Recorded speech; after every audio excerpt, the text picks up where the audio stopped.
Hello, hello mga kasari! It's me, Jennifer Mejia, ang tindera ng bayan. Ito po ang aking sari-sari store mga kasari at mag-update po tayo ngayon ng mga presyo mula sa aking mga deliveries. Ayan, mga bagong dating po. So, nagtaasan na ba ang mga presyo? Ayan, babalitaan ko po kayo. Unahin na po natin itong mga Red Horse. So, dito po sa Jumbo Red Horse is ang isang case po ay 575 pesos.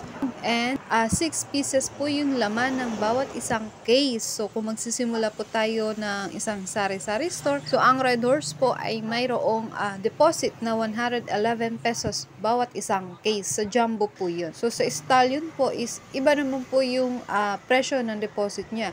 So, sa 24 pieces po na Stallion na isang case is 853 pesos. At sa 500 na Red Horse naman po is 563 pesos. So, hindi pa po nagtaas ang Red Horse. So, yan mga kasari, yan po yung presyo ng buwan ng February at taong 2024, no?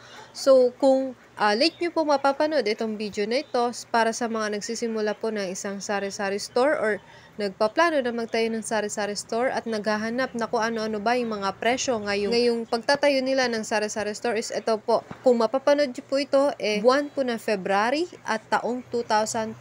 So, kung late nyo po ito mapapanood, i-adjust nyo na lang po yung presyo dahil hindi po stable yung ating presyo. May mga buwan po na talagang tumataas. So, i-adjust po natin, okay? Ang presyo naman po ng Nescafe is 118.54 pesos. Yun po yung puhunan ng isang tie ng isang Nescafe product. Okay? Ang isang tie po is 10 pieces. Nag-example na lang po ako ng isang tie ng Nescafe para po sa magsisimula po ng isang sari-sari store kung magkano po yung puhunan, okay? Bising-busy ang dodong ko. Tagakalat pero hindi marunong maglinis.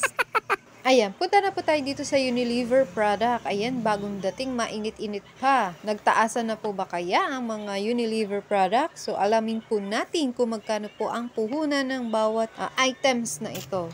Ayan, simulan po natin dito sa sinigang sa sampalok with gabi na 22 grams. Ang isang type po is 175.03. Isang dosena po yun. At dito naman po sa Ladies Choice Chicken Spread na 27 ml is 132.19. Isang tie din po, 1 dozen. Okay? Zay na zay sa dozen. Okay? Intendes. Sa Real Mayonnaise naman po na 80 ml is 394.13 pesos. Isang tie rin yan mga kasari. At yung maliit po nito na 27 ml is 132.19. At ito naman po sinigang sa sampalok with gabi na 11 grams, no? 82.62, isang dosena. 12 pieces po mga kasari. Nor chicken cubes, isang dosena, 69.77 pesos. Okay? Meron po tayong isang tie ng chicken cubes. At meron din pong beef at meron din pong pork. So, pare-parehas po yan ang presyo na puhunan. Ito po palang binabanggit ko is ahente ko na po ito nakuha. Hindi po ito sa grocery or sa wholesale na sa mga palengke or sa bayan. Ayan, sa ahente po mismo. Ahente ko po ito nakuha. Kaya ito po yung mga presyo ko. Rexone na 1 dozen, 80.78 pesos po. So, kung makikita nyo po ito sa mga wholesalan o sa iba pa pong grocery, it's either pantay po ang mga presyo or mas mataas po. Depende po yan sa pagkukunan natin at depende rin po sa lugar. Ito po mga shampoo na Sunsilk na tigay isang dosena is 69.77 po. At ito naman pong Vita Keratin na isang dosena, 61.81 pesos ang puhunan. Mas mura po ito compare po dun sa cream silk.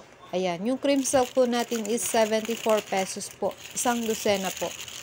At surf powder, 76.50 pesos. Isang dosena, isang tie. Ayan, puro surf na po yung nasa ilalim nito. Punta naman po tayo dito sa mga candies. Ayan. Yung max po natin is 38 pesos na. Ay, dati pa rin na 38 pesos. 5 piso, apat na po ang bentahan ko nito. Ayan, sa mga lollipop lips, 60.22 pesos. 58 pieces po ang laman ng isang pack na ito. Ayan, dalawang brand po ng lollipop ang meron tayo. Yung isa galing sa Revisco product and ito po ay Colombia's product. Prutas sa Sampaloc, ang mga candies po ngayon is 34.90 pesos per pack. Pack na pack. Pochi, 34.90 pesos. Ahente rin po ito mga kasari ha. Be-Fresh, 34.90. Ang pagkakalam ko po kasi is iba po yung presyo sa mga wholesalan. Mas mataas po ang pagkakaalam ko po. Okay? Ayan. At ito naman po mga Hi-Ho Dragon Sea. Ayan, 19.45 pesos. No? 5 piso, 4 na po ang bentahan nito mga kasari. 19.45. Sa mga susunod po na buwan, malamang tataas na po ang mga to. Chocomocho, 77.35 pesos. Doughy Donut, 98.63 ang isang pack. Cookie Bites, 27.30. Almost 3 pesos na po yung nito, puhunan. Ang bentahan ko na po is 4 pesos. Hindi ko po sinusunod yung SRP na nakalagay. Revisco Cracker is 58.45 pesos. Fudgy Bar, 71.73 pesos.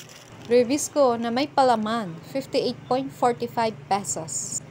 Funky, 6.69 pesos. Chichirya po ito ng Revisco product. Yeah. Pero lahat po ng mga chichirya nila is 6.69 pesos. Sa Revisco product po, no? So, iba-iba po yun. At punta naman po tayo dito sa mga soft drinks. So, ayan, para po sa mga bagong magtatayo ng sari-sari store. So, sa litro po na Coke is, ang puhunan doon is 340 pesos. 12 pieces po ang laman ng isang case. So, mag-deposit din po tayo dyan. Pagka wala po tayong mga bote at mga case. Okay? So, dito naman po sa mga 8 ounce is 170 pesos.